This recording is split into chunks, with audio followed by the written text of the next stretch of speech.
I am making the filling for some pork dumplings, traditional Chinese food, except that I'm using ground turkey in place of the ground pork because that is easier for me to get a hold of and a lot cheaper. So I'll be telling you when I put the seasonings in how much you should use if you're using pork and how much I'm increasing to compensate for the lack of flavor in the turkey. So to start with, I'm using a soy sauce substitute that I made. You can use that or you can use regular soy sauce. You can check out my video for the soy sauce substitute if you're interested. And normally you'd use 2 tablespoons, but I've got about 3.5 or 4 tablespoons here that I'm using to increase the flavor because of the ground turkey. And then an egg, which will help it all hold together inside the dough wrapper nicely. And then 4 cloves of garlic. You really only need 3 if you're using the pork, but I like extra garlic anyway, and it will help compensate for the turkey flavor. And then a couple of tablespoons of chopped parsley. You can also add some green onions instead of or in addition to the chopped parsley, if you like. I don't have any on hand right now. And then adding about 3 tablespoons of rice bran oil. Now properly this should be sesame oil for flavor, and peanut oil is a pretty good substitute, but this is all I really have on hand for oil right now, so I'm using rice bran oil. Obviously, as far as making the turkey more like pork, if you have lard on hand, you can just melt some of that and mix it in, and that would be great. I'm using 3 tablespoons. You don't need nearly as much fat if you're using ground pork, just 1.5 tablespoons is sufficient. And then fresh ginger. I'm going to grate it right in here with my handy little ginger grater thing and eyeball it to be about 1 tablespoon. And if you don't have fresh ginger, really you can use ground ginger. There are foodies who will be horrified that I said that because ground ginger is not the same as fresh ginger. It's just not an acceptable substitute. But if you are there in your kitchen and you don't have fresh ginger and you want to make this, you can substitute ground ginger and it will be fine. Lady Catherine will never know. And I'm going to mix this up with my hands because there is just no good way to mix seasonings into raw meat without getting your fingers into it. I'm making the dough for wonton wrappers, or in this case pork dumplings. You can use the same dough for egg rolls also. I have 2 cups of white flour. You may be horrified by the white flour, but that's what I'm using. 2 cups of white flour in the food processor, and I'm adding 1 cup of boiling water. And if you don't want to use your food processor, you can also just mix these ingredients in a bowl and then knead for a few minutes until it's smooth.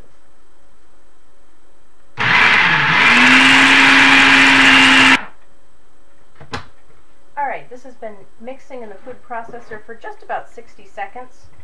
And it doesn't particularly have to be kneaded for a certain amount of time. It just needs to be smooth and elastic and form a ball like this. It all sticks together. You'll kind of see the difference in the sides of your food processor as it stops being crumbly and then starts to all stick together. And now we just roll it out and cut it up. If you want to be traditional about this, you will roll it out using cornstarch or potato starch instead of more flour. I often find that if the dough has been made well, that it doesn't even need any other flour or starch to keep from sticking.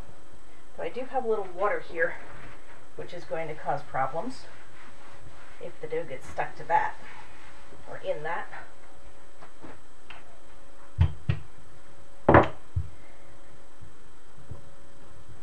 And if you are disturbed by the fact that I'm using white flour, I'm just going to mention that the problem with white flour is that it does not contain any nutrients, really. The nutrients have all been removed.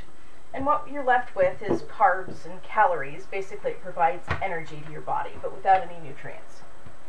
So, I'm really coming to believe that the problem with white flour is just that it needs to be balanced by lots of other high nutrient foods. And the reason people start to have problems is because they're eating only high energy, low nutrient foods with lots of white flour and lots of white sugar.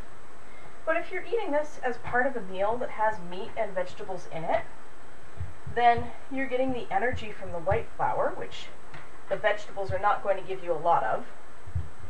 And the vegetables and the meat and everything else in the meal will balance out the lack of nutrients in the flour. And it's really not a horrible thing to eat every once in a while, as long as it's not a main part of your diet. Now, officially, you want to roll this out until it's translucent.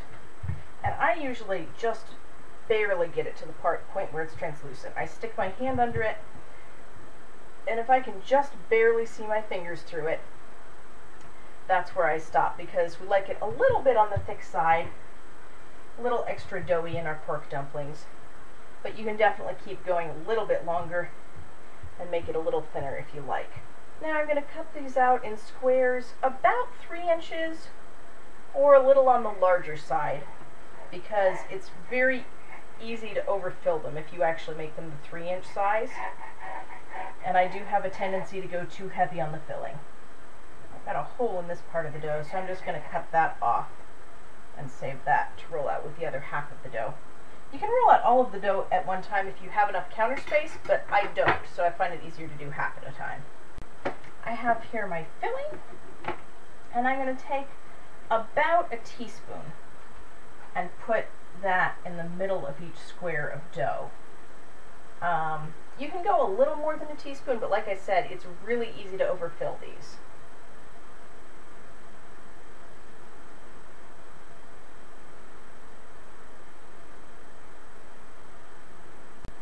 Normally I would do these one at a time and then drop them in boiling water as I make them, so that I can do my small batches as I'm making more.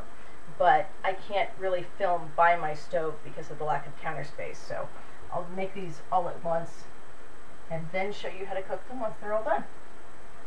I'm putting a little bit of water around the edges.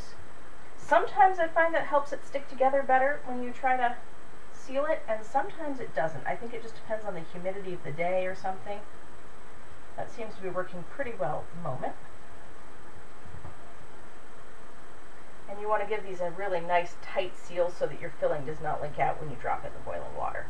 And then once you've folded that over and you have this nice triangle shape with your meat tightly sealed in the middle, I like to take these 2 corners and just fold them up and pinch them like that to make a nice wonton shape. And I wouldn't worry too much about them looking perfect.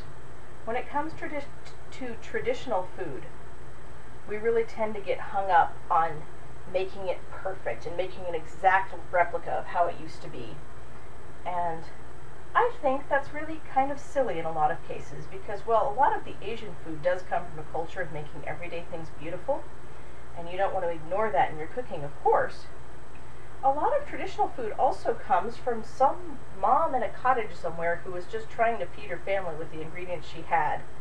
And I think it is very much in the spirit of traditional food to take traditional recipes and adapt them to the ingredients you have, and not waste the bits of dough that aren't as pretty and things like that. So just relax and enjoy making your traditional foods, and don't freak out about it so much. Sometimes I'll end up with a square that's really more rectangle shaped, and then a lot of times I'll just fold that over more like a ravioli or a pierogi or something and make a square one, and then sometimes I'll just kind of pinch 2 of the corners together to make it look a little more like the others, and it's just kind of a funny shaped wonton. I have here a pot of boiling water, and I can fit about half a dozen of the dumplings in this pot to cook at one time.